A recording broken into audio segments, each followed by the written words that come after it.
In this session, we will remove material from the base feature of our part by defining an extruded cut feature.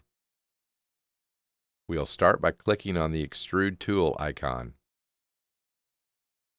and then click on Placement in the dashboard area, followed by clicking on Define. Notice that the window that has just opened does not contain any entries. This is because we have not pre-selected entities. Since the dialog is waiting for us to select the sketching plane, we will click on the right side surface now. Next, we'll click on the top flat surface of our part in order to define the reference surface. We'll now make sure that the orientation direction is defined as top, and then click on the Sketch button. We have now been placed in Sketcher. Now we'll click the right mouse button and then select the Line command. In order to change the display mode, we'll click on the No Hidden icon shown here, and then move the cursor next to the top reference and click the left mouse button. The cursor snaps to the top surface of our part since it is defined as one of our references. We'll now move the cursor down to the end of the first line and again click the left mouse button.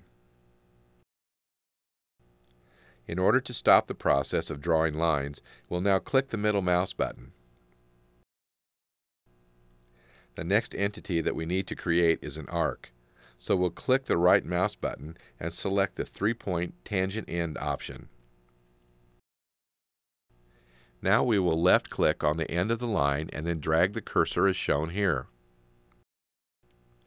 The small red line next to the end of the arc indicates that the arc is at the same height as the center of the arc, so we'll left-click to define the end of the arc. Next, we'll use the right mouse button and select the Line option and define the line shown here. Now we'll click the middle mouse button twice in order to return us to Select mode. We need a dimension from the middle of the arc to the right edge of our sketch, so we'll click on the Dimension icon, and then left-click on the vertex at the center of the arc and the reference line, followed by clicking the middle mouse button where we want the dimension to appear. We'll now click the middle mouse button again to return to Select mode, and then double-click on each of the dimensions and change their values and locations as shown here.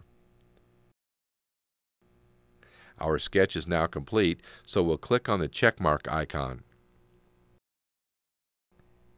Since we want the cut to be extruded through the entire part, we'll change the depth option as shown here. We'll now use the middle mouse button to rotate the display of the part. As we can now see, the extrusion direction is not into the part as it should be, so we'll click on the flip icon in order to change the direction of the extrusion. Next, we'll make sure that the Remove Material icon on the dashboard is depressed. Since the direction of material removal is correct, we'll now click on the Verify button in order to preview the geometry. Since our part appears as desired, we'll now click on the Accept icon, and then return the display to a shaded image, followed by saving the part.